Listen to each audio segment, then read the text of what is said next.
In a quiet bedroom filled with a computer, cables, and curiosity, a teenager was about to challenge one of the most powerful institutions on Earth. No weapons, no disguises. Just lines of code, patience, and a fearless mind. He wasn't a trained spy. He wasn't part of a criminal empire. He was just 15 years old. And yet, he managed to break into one of the most secure systems in the world. This is the story of Jonathan James, the teen who broke into NASA. Welcome to Nascent Bulletin, where we uncover extraordinary true stories that reveal the power and danger of intelligence in the digital age. Today, we explore a case that shocked the cybersecurity world and became one of the first major examples of teenage hacking on a national scale.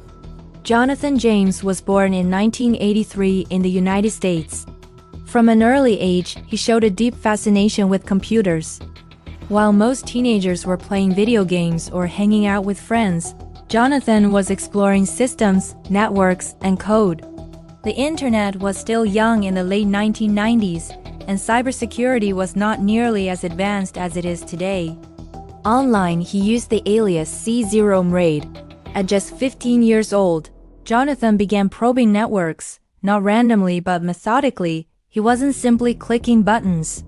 He was studying vulnerabilities, understanding system structures, and learning how organizations connected their internal networks. Then, in 1999, he crossed a line that would make headlines around the world. Jonathan James successfully infiltrated systems belonging to NASA. More specifically, he accessed computers connected to NASA's Marshall Space Flight Center in Alabama. Investigators later revealed that he downloaded sensitive software related to the International Space Station. The code he accessed reportedly controlled life support systems, including temperature and humidity regulation, for astronauts in orbit. While there was no evidence that he intended to harm anyone, the breach was serious. The intrusion forced NASA to shut down parts of its network for weeks, costing the agency thousands of dollars in recovery and security upgrades.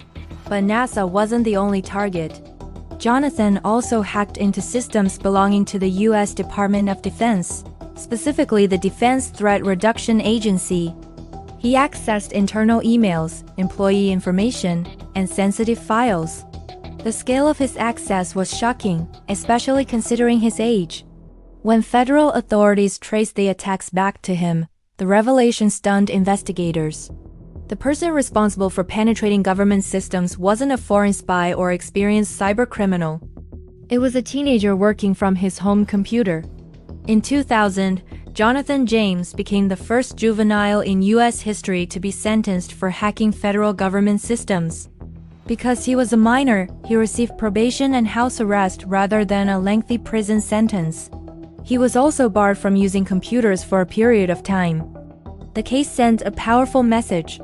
It exposed how vulnerable even the most advanced institutions were to cyber intrusion. It forced agencies like NASA and the Department of Defense to rethink their cybersecurity strategies. And it marked the beginning of a new era, one where digital warfare and hacking became global concerns. But Jonathan's story did not end there. After serving his sentence, he insisted that he had learned his lesson and wanted to move forward. However, in the years that followed, he found himself once again under investigation, this time in connection with a massive data breach involving retail companies. Although he denied involvement and was never formally charged in that case, federal scrutiny returned to his life. Facing intense pressure, Jonathan claimed he feared being prosecuted again for crimes he did not commit. In 2008, at just 24 years old, Jonathan James died in what authorities ruled as suicide. His death added a tragic layer to an already complex story. Jonathan James became a symbol of a new digital generation, one capable of breaching the most powerful systems from a bedroom computer. His case demonstrated that intelligence, curiosity, and access to technology could rival traditional power structures. But it also highlighted something deeper. The line between exploration and crime in the digital world can be dangerously thin. Many hackers begin out of curiosity, testing boundaries, exploring weaknesses, proving they can do what others think is impossible. But when that exploration crosses into protected systems, the consequences become real and severe. Jonathan's story raises difficult questions about talent, guidance, and responsibility. What happens when extraordinary technical ability is not matched with mentorship or direction? How can societies nurture gifted young minds while preventing them from causing harm? Today, cybersecurity is a global priority. Governments invest billions into protecting digital infrastructure. Ethical hacking programs now exist to encourage skilled individuals to find vulnerabilities legally, helping organizations strengthen their defenses rather than exploit them. In many ways, cases like Jonathan James helped shape this evolution. His story remains one of the earliest examples of how powerful the digital world had become, and how one determined teenager could expose weaknesses in even the most secure institutions.